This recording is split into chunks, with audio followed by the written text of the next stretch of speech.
Magandang araw mga kaibigan. Bigyan natin ng reaction ngayon itong post ng GMA 2 hours ago. Sabi dito President Ferdinand Bongbong Marcos Jr. is not pushing for the impeachment trial of Vice President Sara Duterte in the Senate, Malacanang said on Wednesday. Okay. So ito, may article ang GMA Network. Basahin natin Ano bang basihan nila?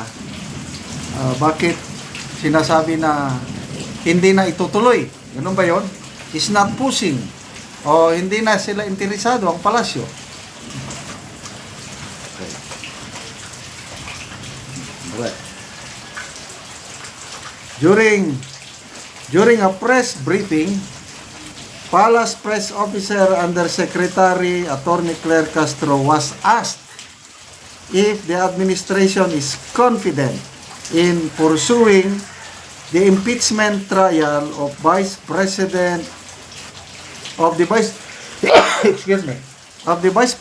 given the incoming composition of the Senate after the 2025 midterm polls. Okay, ganito po ang sagot ng Palace Press Officer. Wala pong anumang balita patungkol sa pagpurso ng Pangulo sa impeachment o sa impeachment trial ni VP Sara. So, iyan po ay tinututulan at pinasisinungalingan po. Medyo malabo. Wala pong sinasabing anumang pagkumpiyansa na para mapatalsik o matanggal sa pwesto ang Vice Presidente. Medyo malabo yung statement ng Palace Press Officer. Wala po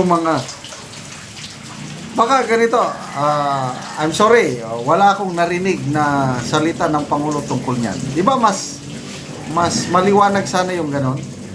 Hindi namin napag-usapan tungkol sa impeachment. Kaya lang, dinagdagan pa niya basta ang pagkakaintindi ko dito is wala siyang alam. Walang statement ang Pangulo. Hindi sila nag-usap tungkol nito. Kaya lang,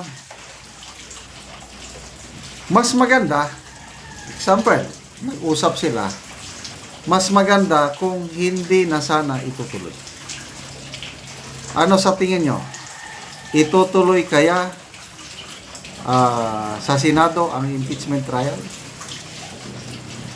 Kasi sa composition, iba na talaga ang composition ng Senate pag open nila sa July. Ito naman yung aking listahan.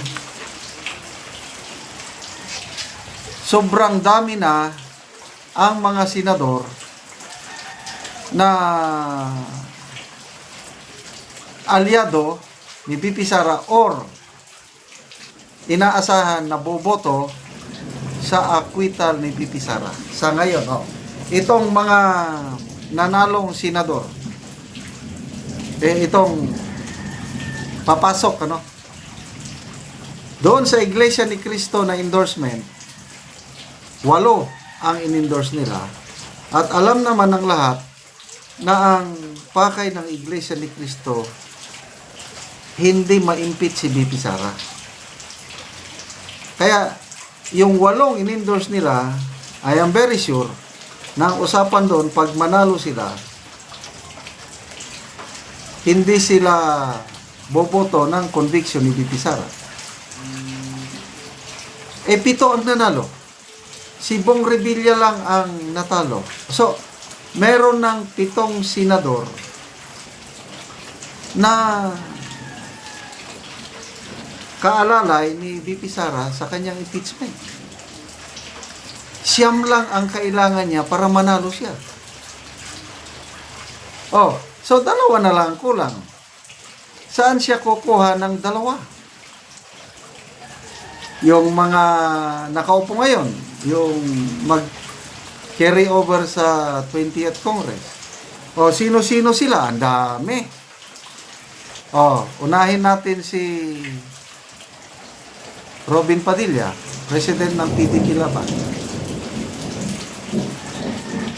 Juan Miguel Zubiri. Sino ba? Nailista na dito eh. Yung magkapatid na Estrada. Open silang nagsasalita na ayaw nila ng impeachment. So, Padilla, Juan Miguel Zubiri, magkapatid na Estrada. 4 na yan. 7 yung nanalo. Di 11 na. So, ano pa ang aasahan nila sa ano? So, hopefully, ma-realize ito ng Senado pag upo nila na sana hindi na ituloy. Kasi kung itutuloy nila, it's a waste of taxpayers' money. Tayo ang gagastos niyan eh. Kung ilang buwan. Sabi ni Senator Escudero, abot daw ng 2 to 3 months, tapos na.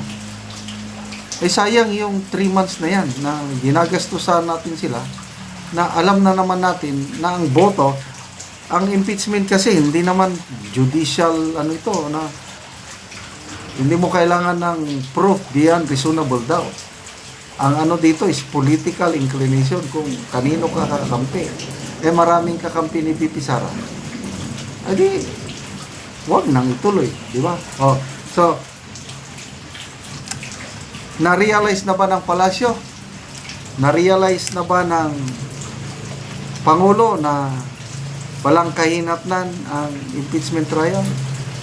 So hopefully na hindi na siya kasi malaking bagay yung makialam ang palasyo. Example, yung nangyari kay late Chief Justice Corona, nakialam ang Aquino administrasyon noon. Maraming haka-haka na nag-release sila ng pundo. I think 50 million bawat senador. Yun ang haka-haka noon. Kaya maraming bumoto pabor sa impeachment. Dito, kung hindi makikialam ang palasyo, salamat. Lusot na ang ating VP Sara. So, sino ang kawawa? O yung kawawa, yung nag-aambisyon na magpresidente o kakandidatong presidente by 2028 na gustong-gusto niya matanggal si VP Sara sa impeachment. O ngayon, tuloy o hindi matuloy, alam na natin ang resulta. Kaya, abangan natin ang susunod na kabanata pag-open ng Senado sa July. Yung bagong Senado, 20th Congress. Okay, salamat mga kaibigan sa inyong pagsubaybay sa ating channel. Nakakatulong kayo ng malaki sa Tribong Talandi. Ang sweldo natin sa channel nito is pantulong. Pantulong sa tribo. Namimigay tayo ngayon ng mga libreng yero at pako para ma-repair ang sira-sira nilang bahay. Panoorin nyo ang video na ito. Karon mo na po ni ang nang kinahanglan og tabang ug mo na ni makita sa gawas nga bahin sa iyang balay, sa iyang atop o kagubaon na gyud.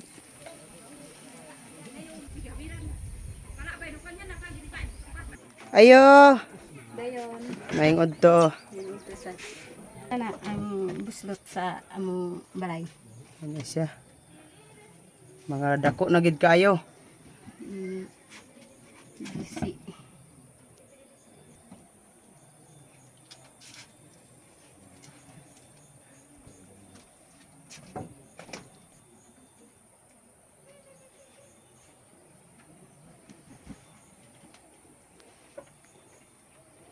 Og karon manguha na ka og kahoy kay matagaan na mo og sen lansang pako plinsen. Manguha na gyud mi. Og pila na ni katuig ang inyong balay? 5 na. 5 pa katuig. Oo. Og karon unsa imong masulti nga matagaan na ka og sen lansang pako plinsen? Pasalamat mi sa Ginoo ug sa nagtan-aw sa video sa nag-sponsor ani. Oo. Dili gyud mi kabalay kung dili mi tabangan sa among pagbalay tungod kay lisod among pagpuyo. So pila day mo gapuyo din ani? Upat, doa akong anak. Ay duhay mong anak. So unsa day inyong panginabuhian? Kung di may makamuso, di yun may makakaon. Ug di sad may makabalay kung wala ang tabang Oh. para sa atop. So gamuso lang ang imong bana. O So dili gyud mo kakaon kung dili may makamuso. dili mo makamuso. Sa isa ka semana kapila siya magmuso pod imong bana. Usay, isa kasman, usay, kaisara, usay na asad ikaduha. Ay. So salamat kaayo. Ang sarap.